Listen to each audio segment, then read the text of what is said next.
In this video, I'm going to share with you some of the opportunities you need to look out for if you are on the UK post-study work visa or you're planning to apply for this visa category. And I'll also be sharing with you some of the mistakes people who are on this visa category make that you should avoid.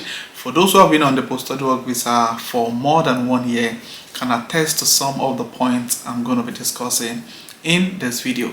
So if you're currently an international student who is planning to apply for the UK post-study work visa, or you're about to apply for the post-study work visa, or even if you're currently on the post-study work visa, then you definitely need to watch this video so that you can avoid some of those mistakes to help you land your indefinite leave to remain in the UK as soon as possible. So if you think this will interest you, don't go anywhere, keep watching till the end. And if you're coming across my channel for the first time, please hit the subscribe button to join the amazing growing family. So without further ado, let's get right into it. Before I get right into the video, I'd like to give you a special shout out to the sponsor of this video, AmberStudent. Are you planning on moving to the UK, to Canada, to Australia, to many of the European countries, and you're thinking of how to get accommodation? Then you don't need to look further. Check out AmberStudent. AmberStudent provide accommodation for international students who are planning to move into any of the developed countries. Now, you can book accommodation with AmberStudent because they've got over 1 million beds across various cities across the globe, and they've got accommodation close to over 800 universities in over 250 cities. And the question is, why do you need to book AmberStudent? They've got amazing accommodations.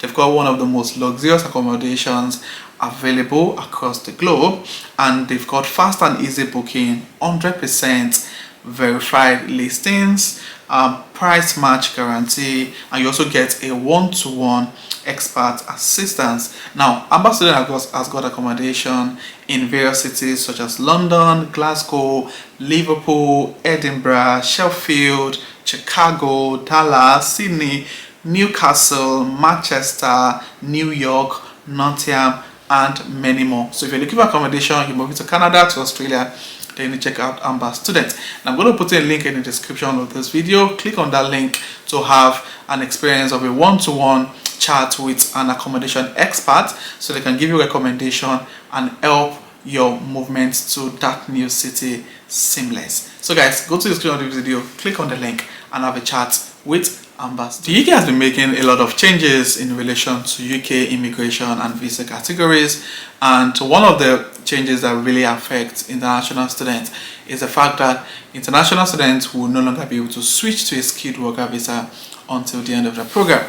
Now, which in turn means that many international students, more than ever before, would be applying for the post-study work visa after completion of their program. And this is the reason why, because it takes quite a long time to be able to get a job, go through the whole recruitment process, visa, COS, insurance, visa application, and all of that. So many people will probably end up getting the post-study work visa after the program. And one of the things about the post-study work visa is that it's a 2-year opportunity to stay back in the UK to try and get a job, start a business, just a two-year visa to make adequate plan on whether you want to remain in the UK or you want to move outside the UK. And there has been quite a lot of things that people take for granted while on this post-study work visa. I'm just going to share first the opportunity that comes with the post-study work visa. Now, unlike other visa categories, the post-study work visa allows you to work unlimited number of hours. As a matter of fact, the post-study work visa gives you freedom to do anything, any kind of job, make any kind of money legally, of course. So the post-study work visa give you the chance to do anything. Unlike student visa, skilled worker visa, global talent visa, and other visa categories, they've come with quite a number of restrictions. Aside from obviously not accessing public funds, which is one of the limitations of being on a post-study work visa and every other visa category as an immigrant, the post-study work visa allows you to work unlimited number of hours. You can work with as many organizations as you want.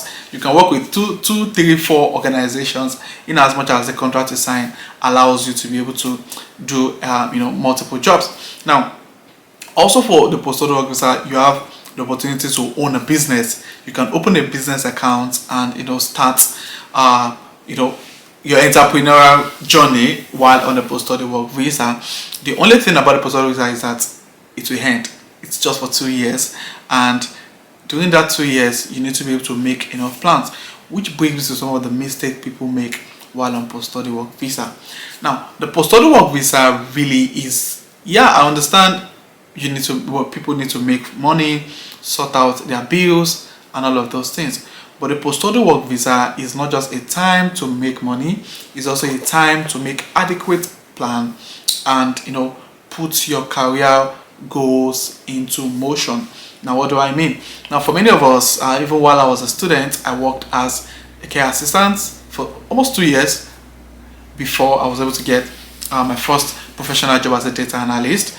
And one of the mistakes I've seen people make while on post-study work visa is paying too much attention or solely working in many of those low-income jobs. Now, many people finish their program, some get distinctions in different field, and they settle only for working as a care assistant, a senior carer, whatever you want to call it.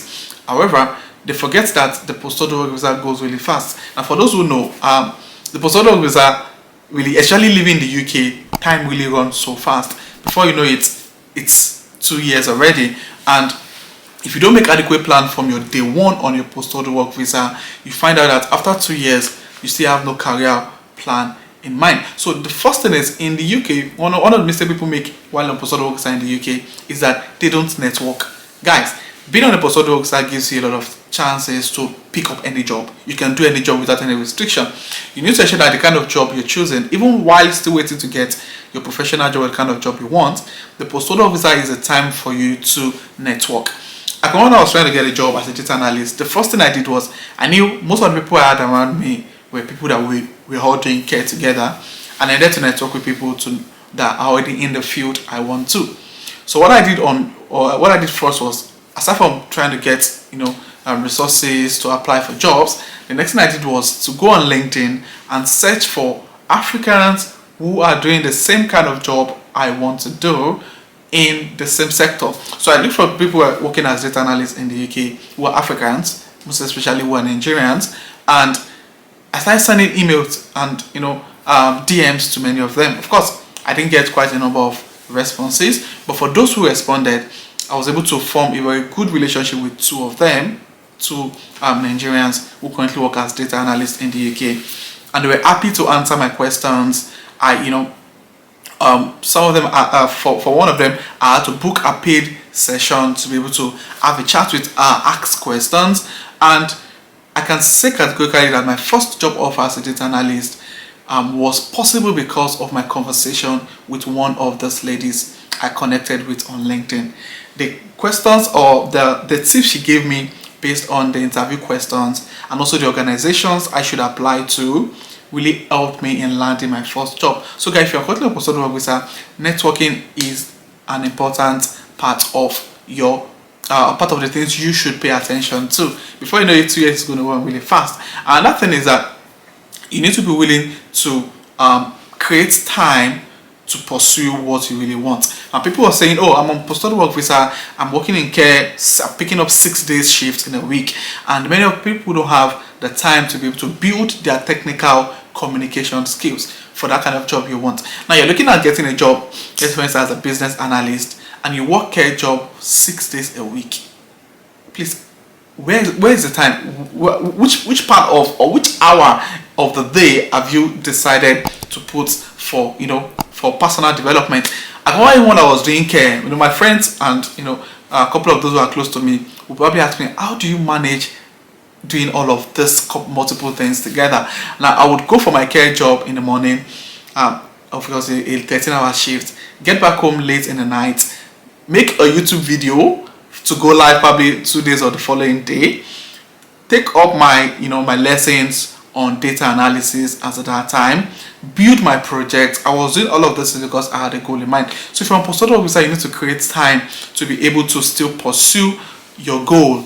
Honestly guys, time really runs so fast, and this is what mistake people make. And when it's a month or 2 months to the end of their postdoc visa, they start running the task. What do I want to do next? You need to make adequate plans before. So if your plan is not to stay in the UK, the UK postdoc visa is the time to make money. So make as much money as you can, regardless of the many, if it's just menial jobs. Make as much money as you can so that you have enough funds to be able to fund your next movement or your next relocation or your next destination country. So if you're coming to a postdoc visa and you have some struggles, please state in the comment section. Let's just have a chat to see what people are really going through on postdoc visa, and some of the achievements to be able to make while on postdoc visa. So this can encourage people who are currently on these visa categories or planning to apply for those visa categories.